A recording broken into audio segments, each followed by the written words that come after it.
Could coffee be good for you? Stay tuned for Health Politics. Welcome to Health Politics with Dr. Mike McGee, a weekly program exploring important trends in health. Millions of Americans start their day with a cup or two or three of coffee. Some make it at home, others stop at fast food chains or trendy retail stores on their way to work or school. For so many, coffee is part of the daily routine. That said, every once in a while, it's a good idea to stop and ask a few questions about your daily routine. When you really think about it, how much do you know about your morning pick-me-up? Do you ever think about where it comes from or how it's affecting your body? When it comes to coffee, this could be a worthwhile exercise. Let's get right into it. The coffee shrub hails from East Africa and was introduced into the Americas in the 1700s. Today, coffee is cultivated by some 25 million farmers and coffee workers in more than 50 countries. Worldwide, annual coffee consumption is more than 12 billion pounds, and the United States accounts for 23% of this. The average U.S. coffee drinker, and there are about 130 million of us, gulps down 3.2 cups a day. But just how does coffee get into our cups and mugs? The global commodity chain involves a string of producers, middlemen, exporters, importers, roasters, and retailers before coffee reaches the consumer. Approximately 27 million acres are devoted to coffee worldwide, with the largest producers and exporters being Brazil, Colombia, and Indonesia. Around the world, coffee is produced on both large plantations and by small farmers. Most small farmers sell their coffee directly to middlemen exporters, who pay them below market price for their harvests and keep a high percentage for themselves. This forces these farmers into a cycle of poverty that keeps working conditions poor, wages low, and often involves child labor. Large plantation owners usually process and export their own harvests and sell them at the prices set by the New York Coffee Exchange. Either way, coffee workers are usually paid the equivalent of sweatshop wages, and they toil under harsh conditions. More about that in a moment, but first, let's follow the coffee. A lot of coffee makes its way into the United States via importers, who purchase green coffee beans from established exporters and large plantation owners. The beans arrive in large containers and make their way to 1,200 roasters, who then sell to retailers like Kraft, the maker of Maxwell House. Retail chains like Starbucks and Peet's Coffee and Tea, which oversee their own roasting, often send buyers directly to coffee farms to buy beans. With all of this in mind, we're left with two major questions about coffee. One, is it good or bad for your health? And two, what about the health and well-being of the coffee farmers and workers around the world? On question one, you might be shocked to find out that coffee has the okay of many health organizations. It's full of antioxidants that dampen inflammation and are believed to be positive and preventive when it comes to chronic diseases.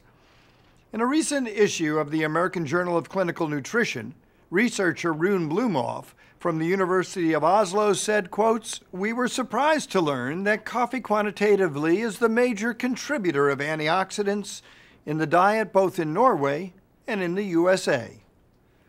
Now, this came as quite a surprise to all those gulping down grape juice, blueberries, raspberries, and oranges. Who knew? Their daily coffee routine had them more than covered with 1,299 milligrams. Now, that doesn't mean you should guzzle as much as you can or opt for coffee over fruit and vegetables.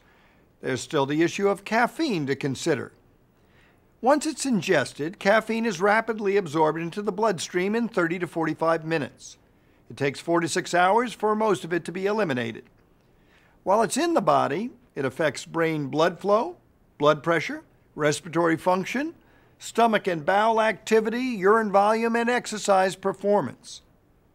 Mentally, low to moderate doses have been found to increase well-being, happiness, energy, alertness, and sociability. So what's the concern? Well, everyone is different, and all bodies don't handle caffeine the same way. Too much can noticeably affect your health. Higher doses, like 5 or 6 cups of coffee versus 2 or 3, are associated with anxiety, jitteriness, and upset stomach. Pregnant women and women wanting to become pregnant are discouraged from drinking too much coffee because it could cause early delivery or have adverse effects on fertility. It's also not a good idea to drink coffee if you have trouble sleeping. Caffeine can cause or exacerbate sleep problems. Sleep loss is cumulative, and even small nightly decreases can add up and disturb daytime function. And one more thing. Caffeine is physically addictive. Within 24 hours of going off coffee, most people experience headache, fatigue, decreased alertness, depressed mood, irritability, and difficulty concentrating that lasts anywhere from 2 to 9 days. The good news? Symptoms disappear rapidly with a cup of coffee. Now, back to the question 2, about the health of coffee farmers and workers. Let's first acknowledge that coffee is an extremely powerful financial commodity. It is, in fact, the world's second most valuable traded commodity behind oil. It is traded by speculators in New York, and the price fluctuates widely around critical market issues like the weather in Brazil. When you combine power, size, money, and speculation, it's easy to predict who may come out short. In this case, it's the smaller coffee farmers. They grow about half of the world's coffee. Because global competition and oversupply have driven world coffee prices down, these farmers often have to sell their coffee for less than the costs of production.